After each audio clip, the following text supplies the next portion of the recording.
Greetings, citizens, and thanks for tuning in to Nindie Nation. I'm Jeff, and this week we're taking a look at every noteworthy indie game coming to the Nintendo Switch eShop through February 14th. So hit that like button, subscribe if you love indie games, consider joining us on Discord, and get comfy because it's time to dive in. These are the 10 notable Nindies releasing through February 14th.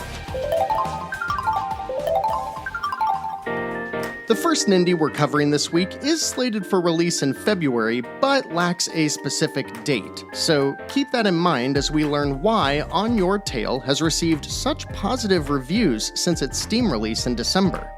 It's a chill take on a detective story by Italian developer Memorable Games, and comes to the eShop via Humble Games for $35.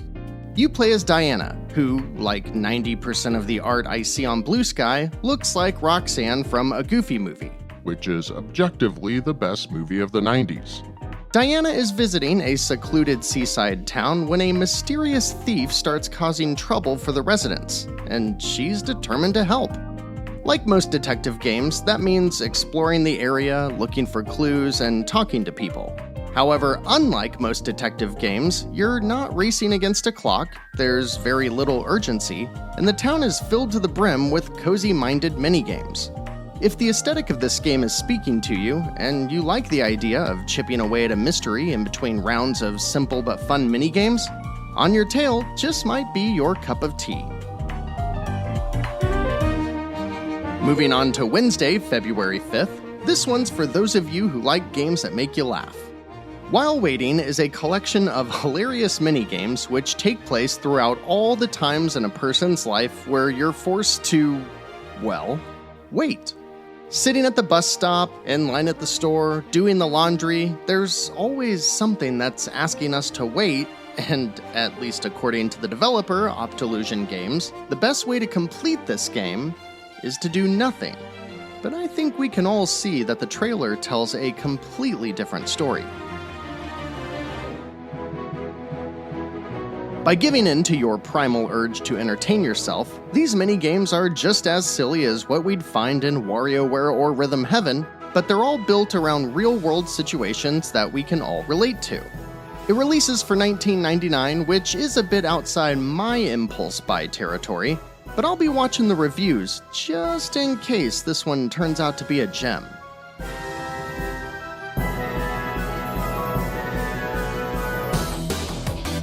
Thursday, February 6th is packed with new releases that are bound to drain my wallet, and it also happens to be my daughter's birthday. So happy birthday, sweetie, and don't worry, nothing drains my wallet quite like you. Under Defeat is a classic, beloved shoot-'em-up from the mid-2000s developed by G-Rep, and when Clear River Games decided to bring it to the Switch, seems like they went all out. The big twist in this game is how, when your helicopter moves left and right on the screen, it actually changes the trajectory of your bullets, leading to a steeper learning curve in the beginning, but far more gameplay depth once you get the hang of it. Of course, you can play the original version of Under Defeat, preserved in its entirety, but they also include a new, modernized version that's optimized for widescreen and lets you pick from 4 different soundtracks, including one by Shinji Hosoe, the composer for Tekken and Ridge Racer. You know, Ridge Racer? Ridge Racer! Remember that one? Even cooler, well, to me at least, is that this game saw a port to the Dreamcast in 2006, well after the console was retired, and that version is included here as well.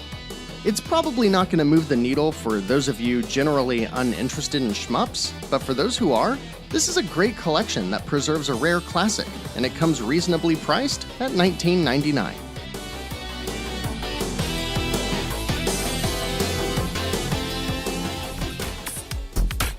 But now, we arrive at a trio of bangers, so tell me down in the comments which of these 3 you plan on checking out. Luck Be a Landlord by Trampoline Tales is a silly game with a simple concept, but once it gets its hooks in you, you're done for. Your landlord is banging on the door asking for rent money, and you decide to throw caution to the wind by using your last coin to risk it all in a slot machine. Every pull drains your currency, and the results are entirely random. But with every pull going toward the landlord's ever-increasing rent, you earn new symbols that can be added to the slot machine, and that's where the strategy comes in. So yes, that means that Luck Be a Landlord is a slot machine-based deck builder with procedurally generated levels, roguelike mechanics, and RPG elements! The core gameplay is literally just pulling the lever, but in between rounds, you'll look at your available symbols and try to strategically place them on the slot machine to build various synergies. Most of them act as coin multipliers of some sort, some will change the landlord's asking price, and many of them will do things like, stack a row of cats who play with each other until they knock the cheese loose that the mouse chases, causing a stack of chicks to fall in a line that will then grow into a chicken. What can I say? It's a good time. Most runs will only take you a few minutes, with even a full completion taking less than half an hour, so in terms of Nindie trifectas, this one's very pick-up and playable. It is unfortunate, though, that its Steam price fluctuates between $2 and $10, and it's $5 at full price on the App Store, yet it's launching on the Switch for $15. Cue the boo sound effect. Frankly, I think that's pretty especially for a game that pokes fun at capitalism, you know? I don't recommend the game at $15 on principle alone, but throw it on your wish list and wait for a sale, or go check it out on another platform, because Luck Be a Landlord is a simple, addictive, and really fun time. Lost in depths of the lunar terrain, Dawsonauts with their fate in our hands. And then we've got the best theme song that I've heard in ages. Go Dawsonauts, they'll follow our lead, facing dangerous threat, courage will heed, jetpacks and vehicles are tools to fight against alien foes. We will fight all night. This is Moons of Darsalon, and just figuring out how to tell you about this game continues to make me more impressed by it.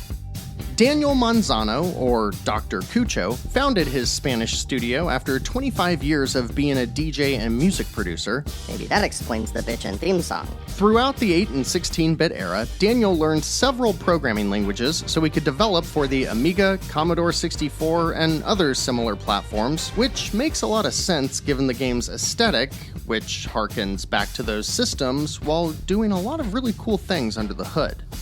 In Moons of Darsalon, your primary objective is to visit space colonies where miners are stranded, and thus your goal is to find them, then lead them back to your ship so that you can take them home.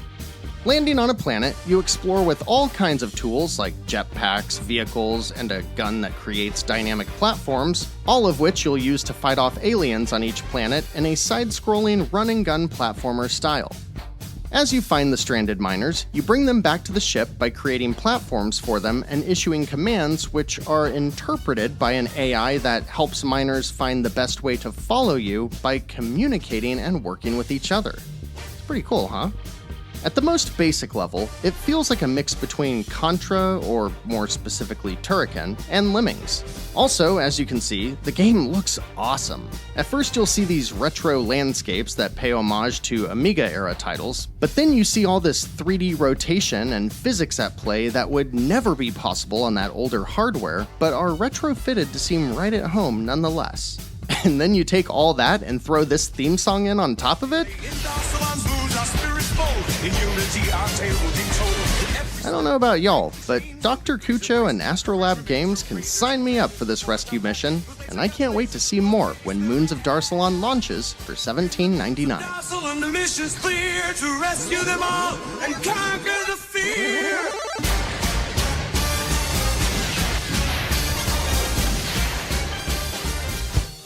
And if you thought that was cool, we're not done yet, because the game I'm most excited for in today's episode was originally pitched to me as Castle Crashers, but in 3D. So, need I say more? This is Big Helmet Heroes by French developer Exalted Studio, and if this game doesn't look like a good time, I don't know what does. It's a 3D beat-em-up where one or two players team up to go rescue the princess across a slew of creative environments designed to encourage constant interaction, which basically means that you can and should smash everything around you, and just about everything you can see can be picked up and used as a weapon. The outcome of all of this is a super interactive game that's fun to explore and provides non-stop slapstick comedy, especially if you're playing with a second player. There's 29 characters you can find throughout the adventure, all of whom fall into one of 4 classes that essentially balance speed, attack range, and damage. Now this is around the time that I'd give you our regular disclaimer that we're not sure how this game will perform on the Switch, and when the PR team for Big Helmet Heroes reached out, they told me that a day 1 patch was coming and that I should expect some choppy performance in the pre-release version they provided.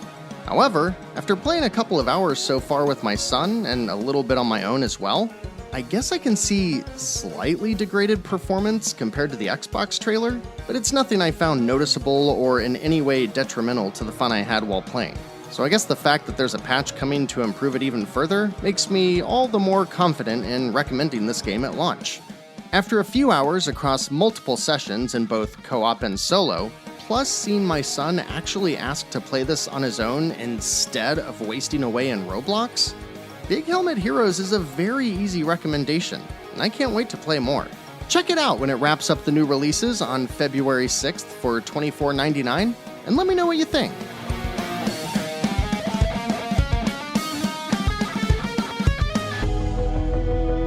On Tuesday, February 11th, we get a game that includes a lot of stuff that I typically don't like, but the combination of gameplay elements and unique structure make Undying a game that has undeniably piqued my interest. It's developed by Vanimals Inc. and published by Skystone Games, who previously brought us The Last Friend, another game which excels thanks to a creative blend of gameplay elements. In Undying, you play as Ongling, a mother who is slowly succumbing to the zombie bite that will inevitably take her life. And before she dies, she wants to get her son Cody to safety. However, once she does pass, you then take over playing as Cody, and your experience will vary greatly based on how you've spent your time trekking across the zombie-infested wasteland as mother and son. Played from an isometric perspective, Undying lays out a procedurally generated world with a dozen or so key locations that will drive the story. You'll meet friends, foes, and pick where to visit next based on your current objective. Do you want to focus on slowing Ongling's infection? Teach Cody how to defend himself?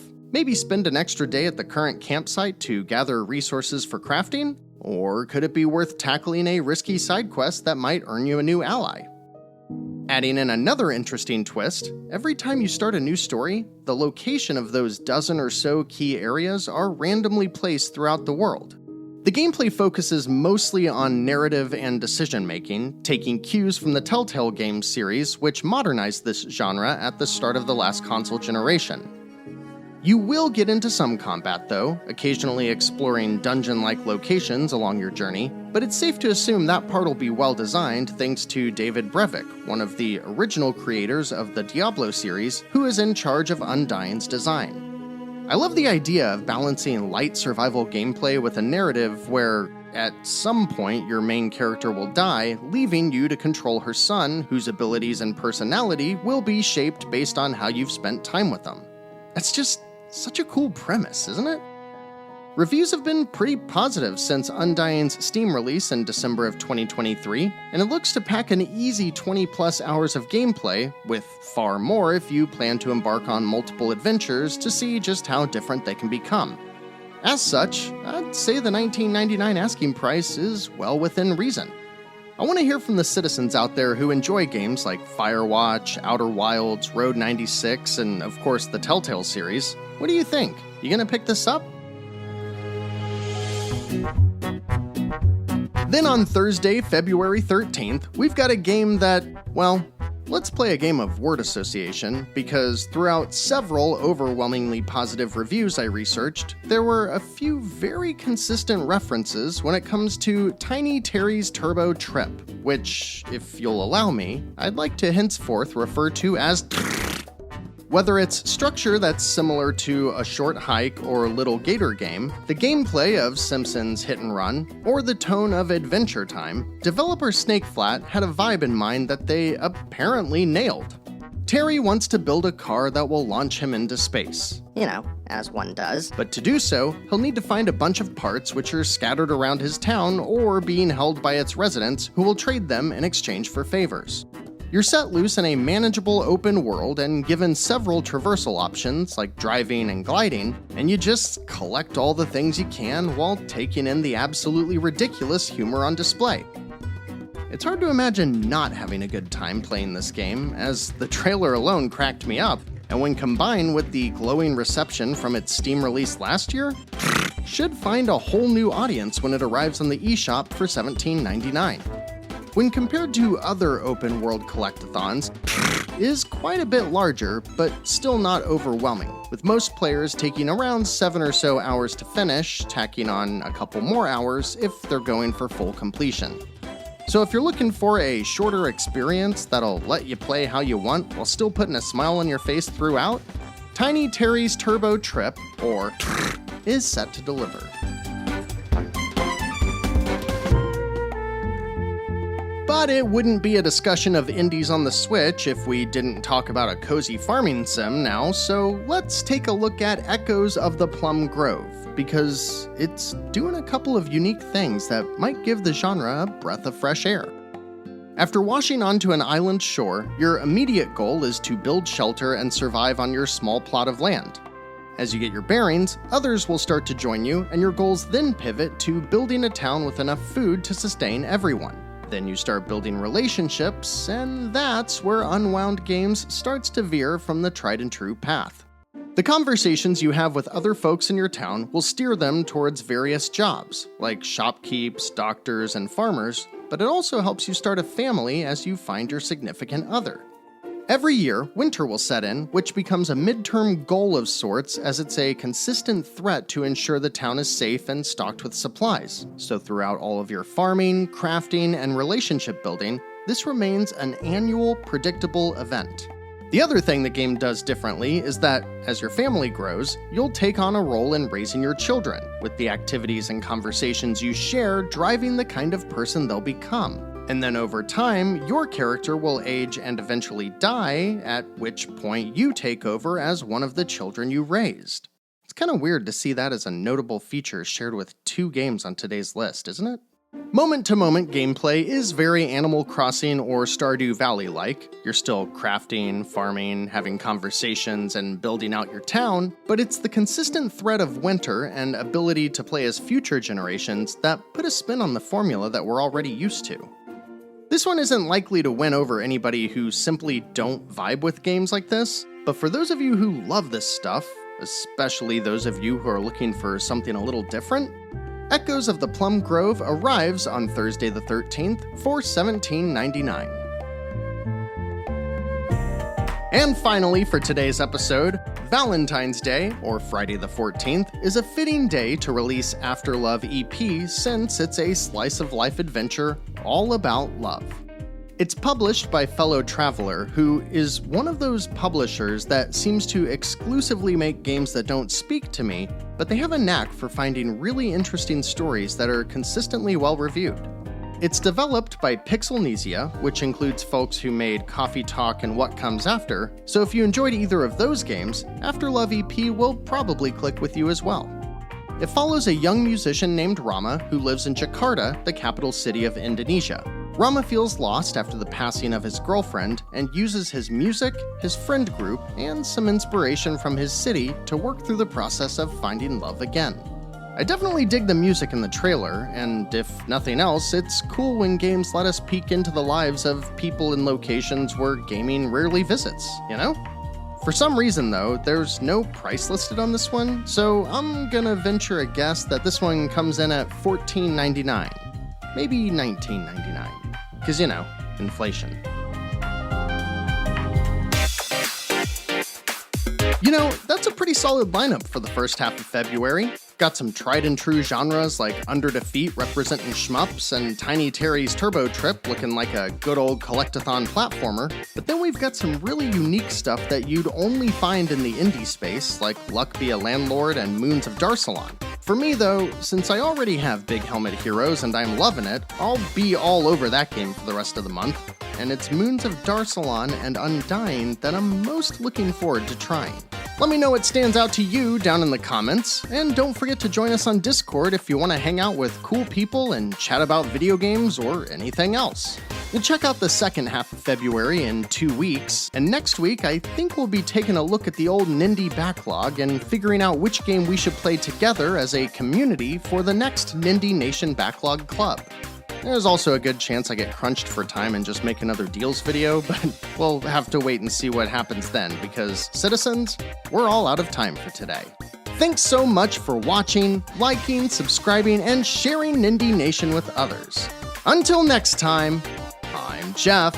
This has been Nindie Nation episode 213, and remember, no matter what type of game you're looking for, Nindie Nation will be right here to help you find just the thing to keep your Joy-Cons synced.